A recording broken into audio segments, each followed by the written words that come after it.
नमस्कार मिस्टर नरेंद्र मोदी। मैं डॉक्टर मड्यूसा, भारत की एक आम नागरिक। सर्वप्रथम तो आपको पंडित जवाहरलाल नेहरू के बाद इस महान देश का लगातार तीसरी बार प्रधानमंत्री का कार्यभार संभालने वाला बनने के लिए बधाई। चलिए, अब इतिहास के पन्नों पे किसी संदर्भ में आपका नाम नेहरू जी के बगल में तो आएगा। कंग्रेचुलेशंस। इस उपलक्ष्य पर मुझे एक नागरिक के तौर पर कुछ बातें कहनी है आपसे। वैसे व्यक्तिगत तौर पर एक इंसान के रूप में आपके लिए कोई खास इज्जत नहीं है मेरे मन में, लेकिन प्रधानमंत्री के पद की गरिमा का ध्यान रखते हुए मैं अपनी भाषा मर्यादित रखूंगी।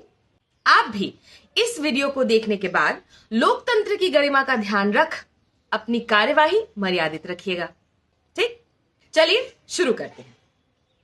मोदी जी, मैं आज आपसे आपके द्वारा पालित, पोषित और पुरस्कृत धार्मिक नफरत और सांप्रदायिकता की बात करना चाहती हूं। वो नफरत जिसने एक आम मुसलमान नागरिक से इस देश में इज्जत और शांति से जीने का अधिकार जैसे छीन सा लिया है। वो सांप्रदायिकता जिससे मुसलमान का फ्रिज, उसका घर, उसकी दुकान कुछ भी महफूज नहीं है। पिछले 10 साल का हिसाब छोड़ देती हूं मोदी जी। पिछले 10 दिन में ही आपके नए कार्यकाल में आने वाले समय की छवि दिख गई है मुझे। मंडला मध्य प्रदेश में कुरैशी समुदाय के 11 परिवारों के घर उनके फ्रिज में गौमांस होने के शक में 24 घंटे के अंदर अंदर गिरा दिया जाते हैं। कोई फोरेंसिक जांच नहीं, कोई सुनवाई नहीं, कोई संवैधानिक तरीका नहीं। बस बुलडोजर आए और 30-30 साल से खड़े मकान आंखों के सामने टूट गए। गुजरात में एक मुस्लिम महिला को सरकारी आवास मिल गया तो पूरा मोहल्ला सड़क पे आ गया कि हिंदू एरिया में मुसलमान की एंट्री नहीं। छत्तीसगढ़ में 3 मुसलमान युवकों को गौ तस्करी के आरोप में आप ही की पार्टी के गौरक्षकों ने मार डाला और फिर उनकी गिरफ्तारी के बाद आप ही के कार्यकर्ता और नेता इंसान के हत्यारों के लिए इंसाफ की मांग कर धरना दे रहे हैं।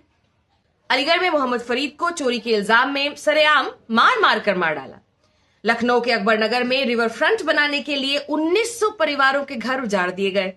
हिमाचल प्रदेश में जावेद की दुकान पुलिस की मौजूदगी में और जय श्री राम के नारों के बीच लोगों ने तोड़ डाली और व्हाट्सएप पर ईद के मौके पर दी गई कुर्बानी की फोटो डालने के जुर्म में जावेद गिरफ्तार हुआ, उसकी दुकान तोड़ने वाले लोग नहीं। आपको पता है ना, ये सब दिख रहा है ना। आपके एडवाइजर्स आपको बताते हैं ना कि ये सब हो रहा है। अगर हां, तो मैं पूछना चाहती हूं कि ये कैसा भारत बना रहे हैं आप मोदी जी?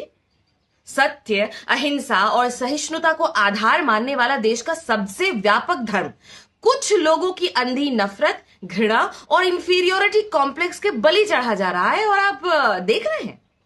दिख रहा है ना आपको ये सब? देश की 20 करोड़ लोगों की मानव संपदा डर और सहम कर अपने पोटेंशियल से सैकड़ों साल पीछे चल रही है।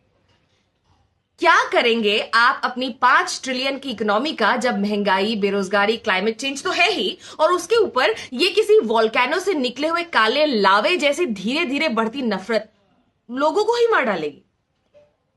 हां, लाशों से आपका पुराना रिश्ता है, मगर अब हो गया ना मोदी जी।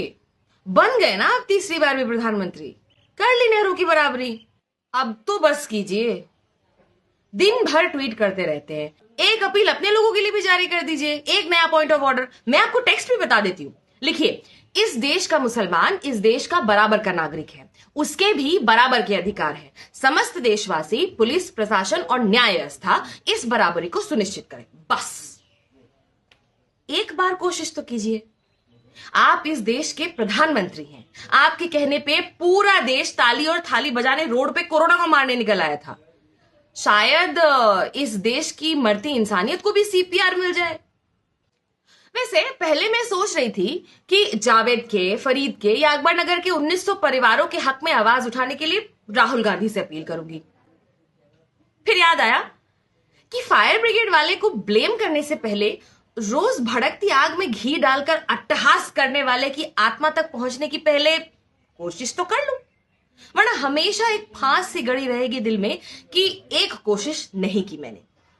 और आपका भी क्या भरोसा, कल को मुड़ के स्मिता जी को इंटरव्यू में कोट दे दो कि ओ माय गॉड, मुझसे तो किसी ने कहा ही नहीं कि ये सब हो रहा है। तो चलिए, अब आपको पता है।